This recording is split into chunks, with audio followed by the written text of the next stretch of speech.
Hi, welcome to Positive Psychology, Chapter 2 in Week 2. In this chapter of Positive Psychology, we're going to explore two really important things: meaningful goals and character strengths. Now, these are important pursuits when aiming for positive emotions and your authentic happiness. Now, to take you down a different path for a minute to show where this is going to mean something for you is in a psychological disorder or other sort of vices, we'll call them, that people can and do experience are best supported when we can understand what they are and what they're not. So in psychology, more specifically, abnormal psychology, the most used classification, diagnosis, and treatment system in science is the Diagnostic and Statistical Manual of Mental Disorders, the DSM. Now, there's a copy of this in our library, so please feel free to have a look at it. It was published by the American Psychological Association, the people who brought you APA. The DSM is now in its fifth iteration. That was in 2013. And the DSM is essentially a catalog of human vices and psychological disorders. Now, of course, something like this is needed if we're going to treat specific needs of those suffering from psychological illnesses. But if we have a catalog of human vices, why not one of human virtue?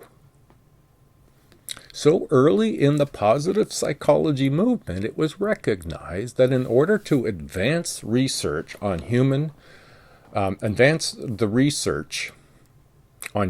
excellence, that there was a need to develop a classification system complete with measurable strengths. If you can't measure it, it didn't occur because you can't see and hear what you can't. And if you can't see and hear it, you can't measure it. So it's important that it's a complete system with measurable strengths that would be meaningful to the good life. The late Chris Peterson was charged with leading this mission. And it was leading this mission, and it was soon called Values in Action, VIA Project. In Peterson's words, among the most critical tools for positive psychologists are a vocabulary for speaking about the good life and assessment strategies for investigating its components. So the first step was to investigate whether all virtues were culture-bound. That is, culture-bound means that they're socially constructed by the people who live within a particular culture. They define what a virtue is. So it's socially constructed moral characteristics that are culture specific, or to see in some virtues transcend culture. So there's the dilemma. Is everything culture bound, or are these virtues above all cultures and cultures share them all? Scholars conducted extensive reviews of primary sources. So primary sources would be other articles, research projects, and papers related to, now pay attention here, related to Confucian, Taoist, Buddhism, Hinduism, Platonic, Aristotelian, Jewish, Christian, and Islamic virtues. Now that doesn't certainly cover everything, but it covers a large core of spiritual religious groups.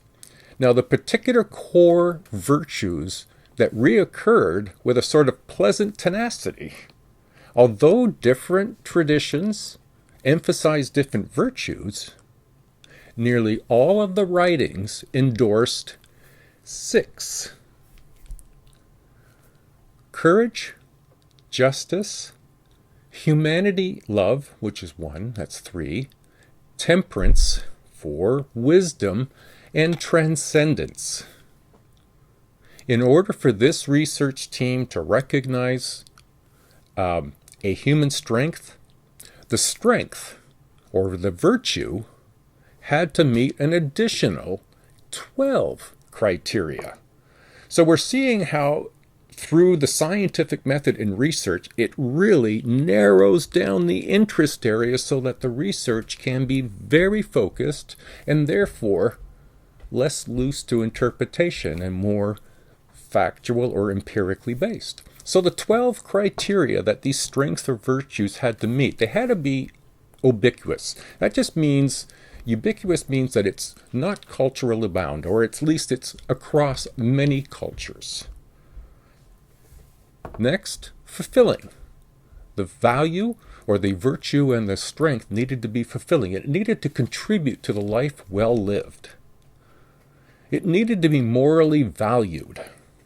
The strength is valued in and of itself, not as a means to some other goal. It can't be diminishing to other people. It needs to possess a non-fallacious opposite. That just means that each virtue has an opposite vice. Good, bad, white, black, that kind of balance. It needs to be trait-like. That just means it needs to be fairly stable over a longer period of time. It needs to be measurable. In order to be measurable, it must be seen and heard. It has to be distinct from one another. They can't have an overlap. Has paragons. That just means that certain people are excellent example of each strength. It's kind of like an exemplar. It has prodigies. Now, prodigies just means that it's shown that this virtue or strength can be seen in some early young youth. Prodigies just mean that this is so trait-like that some can express it much earlier in life, and it's unusual, but it can be, and that's what prodigies means. It can be absent in some people, and the last one is that it has enabling institutions. Now, institutions in a society would be things like government, education, healthcare. These are social institutions, and that these social institutions will also support these virtues and strengths. Furthermore, this team of notable scholars also identified examples or paths to each of the 6 virtues, which they refer to as human strengths. It's important to note that Pedersen viewed these strengths as dimensions. In other words, it's not that people either have, it's not that people have a strength, but rather we all fall somewhere in a dimension of strength. Now, this is in direct contrast to the general approach to the DSM that follows a more categorical model. Either you have it or you don't. Now, I have to correct within the textbook, but we're not going to worry about it in terms of our content. But the DSM has gone through a change where it doesn't support the categorical model quite the same. There is a continuum, but we'll move on from there. Please just adhere to what's in your textbook is fine. Now, this work finally led to publishing of Character Strengths and Virtues, a handbook and classification. Now, this was put out by Pedersen and Seligman in 2004, and then finally the VIA project developed an assessment tool for human strengths, and that's the VIA Inventory of Strength, also known as the VIA-IS, which we will discuss in a little more detail. So let's get started with goals. To begin, we set goals every day. What time to wake up, what time to leave the house to get to school or to work, when we go grocery shopping, birthday plans, organize a party, all require planning and fitting it into the day or the week. You're setting a goal and creating strategies to meet these expectations. So we do it all the time. However, we don't think about it on a grander scale as much. How do I plan my life and my future? So the goals and the strengths being talked about here are ones that set or change the trajectory of one's life rather than ensure, I got cookies from the grocery store today. No, that's a worthy goal, but it's not so much life-changing. Now we're going to be exploring the bigger picture of goals. Now what I'm going to do is I've created an example. Anne is this person's name, and we're going to use Anne's experience to highlight how goals and strengths can be viewed using this example. Now Anne's career choice is as a nursery school teacher. So let's look at this. Time out. Cheers. Coffee. Slancha. Anne's most highly valued goal was to be a nursery school teacher for disadvantaged children.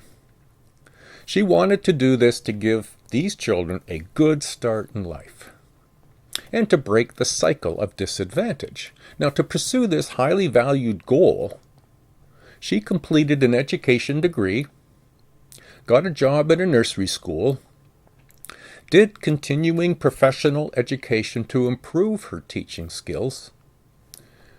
On a day-to-day basis, she planned, taught classes, and developed good relationships with her pupils, their parents, and her colleagues. She did home visits to parents of all the new pupils. She made all of her lessons exciting. She thought up new themes for her lessons every week, every few weeks: rockets, space, travel, superheroes, dinosaurs, and volcanoes. Despite being socially disadvantaged, Anne's pupils progressed well under her instruction and developed a strong sense of purpose in life and a sense of accomplishment from the progress her pupils made.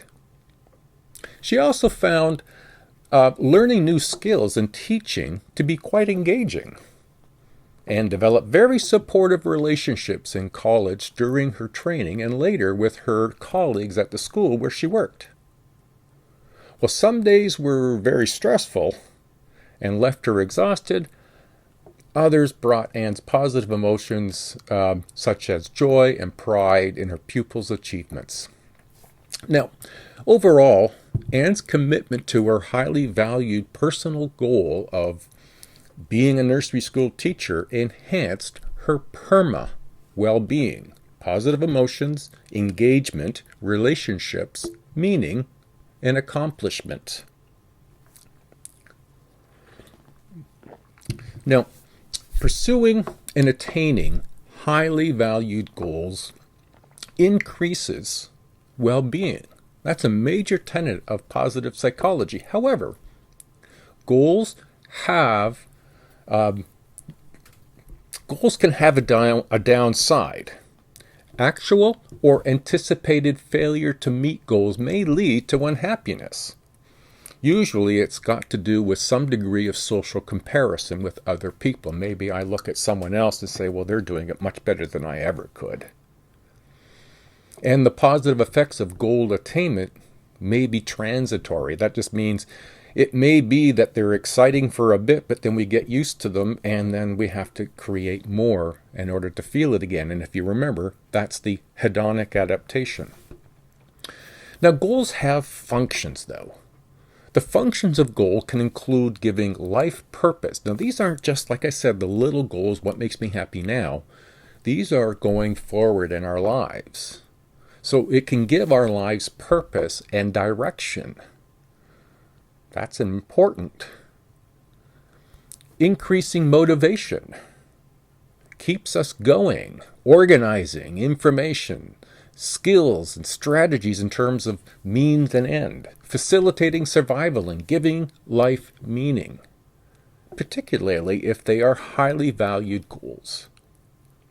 So let's consider in Anne's goals, in her case example, if her goals had her life direction by focusing her to pursue training and employment and teaching, that's important. So having a life goal direction gave her an insight as to what she needed to do to facilitate herself towards that goal. These strengths, these goals, they motivated her to work hard in college and in her teaching job. They helped organize her study at college and prepare lesson plans in her teaching job. It led to her being able to get a good job with a good salary to support her basic needs and to facilitate survival. And they gave her life meaning and purpose as a teacher of disadvantaged children. So this starts to bring us to ask ourselves, what are some of the characteristics then of highly valued goals? Highly valued goals are appropriate to life circumstances. They're intrinsically rewarding. They're concurrent with basic needs for autonomy, competence, and relatedness. Involve doing activities rather than changing circumstances. Remember from Sonia's work, 40% is intentional choices that we can make. There's 10% changing circumstances. We really can't do too much with that. Involve value and experience rather than acquiring possessions. Involve approaching valued outcomes rather than avoiding unpleasant outcomes. Fit together harmoniously rather than conflicting with each other. Highly valued goals are also visible and visualizable. That means you can imagine them in your mind, and challenging. They're not just easy. Involve a high level of commitment, and these highly valued goals may be monitored in a way that provide corrective feedback to us as we progress through. Research shows that the pursuit and attainment of highly valued goals is more likely if they include these characteristics. And we'll use, again, Anne's example to see how her goals are highly valued. First, intrinsically rewarded.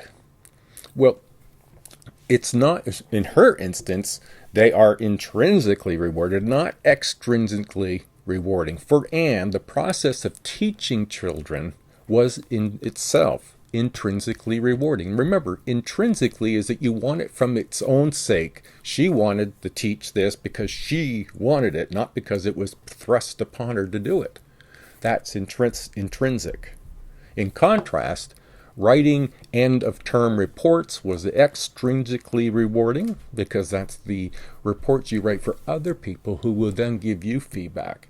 It was tedious work, which Anne did to get paid so she could financially support herself. So it was very intrinsically rewarding, and she was able to see how the extrinsic could still work for her.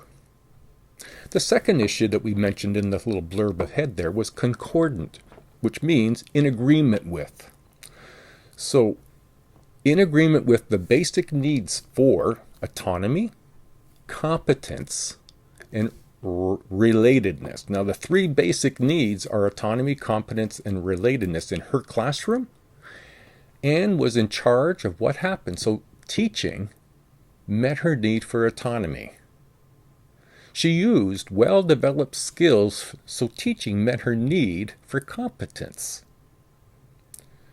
She also had good relationships with her pupils, their parents, and her colleagues, so her teaching job met her need for relatedness.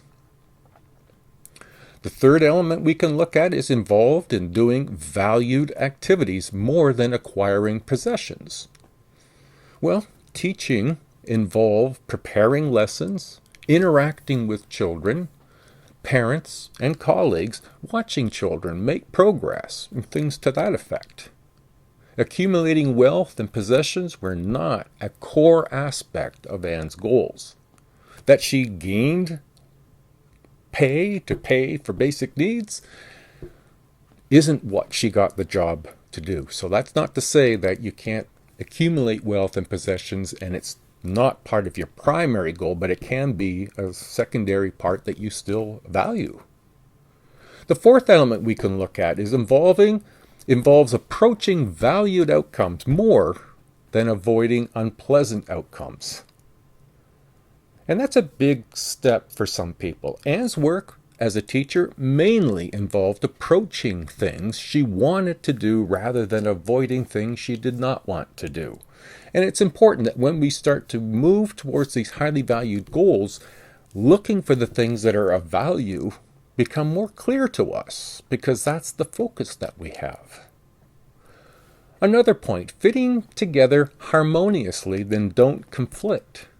Anne had other valued life goals, including spending time with her own family and running to keep fit.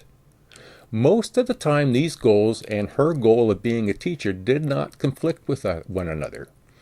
I run a lot. It's part of my value system. For me, I run 60 to 70K per week.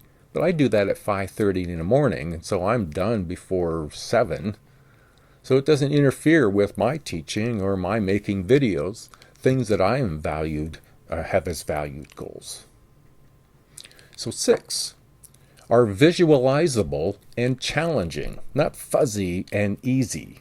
Now, visualizable, you want to be able to create an image in your mind of where you want to see yourself be in 5, 10 years.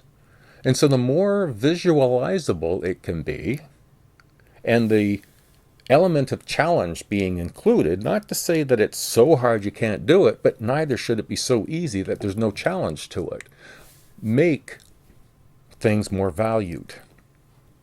For Anne, to visualize on a day-to-day basis the sorts of teaching activities and lesson plans she intended to follow, and she was usually setting goals that were at the limit of her comfort zone. So she kept things challenging and kept things going and kept herself focused on the more positive and had more positive emotions because of highly valued goals in using her strengths. 7, involved in high level of commitment, not a little commitment. Anne was highly committed to her goal of teaching disadvantaged children to give them a good start in life. She kept at the education. She kept at getting additional education. All of this aimed at moving closer and closer to her goal. 8, highly valued goals, because they are visualizable and being able to see and hear them, they can be and should be monitored in a way that provides corrective feedback on progress. All of Anne's pupils had individualized learning targets.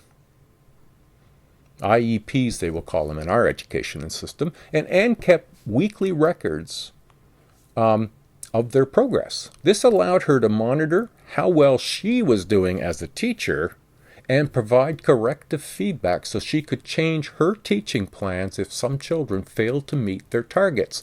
Notice what she's doing there. She's not putting the blame on the student for not being able to do. She's looking at how can I make changes to better meet their needs. And so her valued goals are really important to her, and it's why they're making a difference in her life. Now, those 7 or 8 points that I just went through are things that you too can be looking at. Now, there are many goal-setting strategies and theories, and our next that are in your text. They offer 2 of them. SMART, which is an acronym for specific, which means your goal needs to be very narrow and specific. It needs to be measurable. You have to be able to see and hear it so you can count the specific behavior you're trying to increase. It needs to be attainable. It just means it has to be achievable. It has to be within a possible range of some challenge, but not too easy. It needs to be relevant. Relevant just means it has to be something that you're trying to do now, and it's important to you now and in your future, and it applies to you, not to somebody else. And then timely. I would treat it kind of like goals are dreams with deadlines. So there needs to be a date by which you're planning on being done that you can gather data to look at how you've done and what you need to do differently. Now, the other one that's also available in your textbook is called CLEAR. Now, CLEAR means collaborate. That's the C. Collaborate with. The other one is called CLEAR. Collaborate, That's collaborate with others. Limited. It's limited both in scope, so you don't want to be too broad, make it narrow. Limited in scope and duration. You don't want to have it to be a 5-year goal. You want it to be shorter than that so you can get feedback to make adjustments as you go forward to 5 years. So collaborate, limited, emotional. There needs to be a commitment. So you need to have that sort of emotional commitment to the goal. Appreciable. So you need to consider, instead of having one goal that's 5 years, it could be that's one big goal, but then you make a bunch of smaller goals. And then refinable. That just means as you get your feedback as to how you're achieving your smaller goals towards your bigger goal, is that if you need to make changes, that the feedback you're getting is the feedback that can help you make changes. Now, I'm also going to post in the week 2, I'm going to post a sample. I've done a lot of work in goal setting and have done a goal setting project myself. So I'm going to post that, a worksheet and a presentation. I'll create it in Keynote and post it as a PDF for you. So therefore, it won't play like a PowerPoint, but it will give you the information. I'll put that in week 2 in case you choose to use that for goal setting in your own life. Now, one of the main tenets of positive psychology are that highly valued goals are long-term, and as such, it is the pursuit towards them that enhances one's well-being. The more we focus on the goals that we want, the more opportunities are made aware to us as we go along that path to our goal.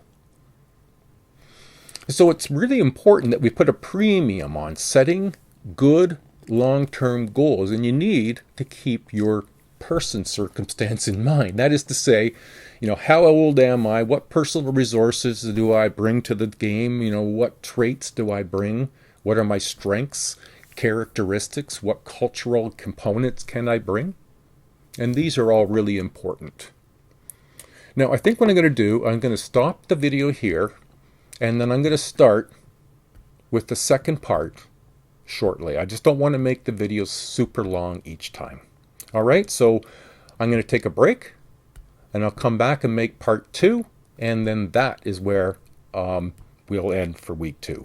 All right, see you in a bit. Bye now.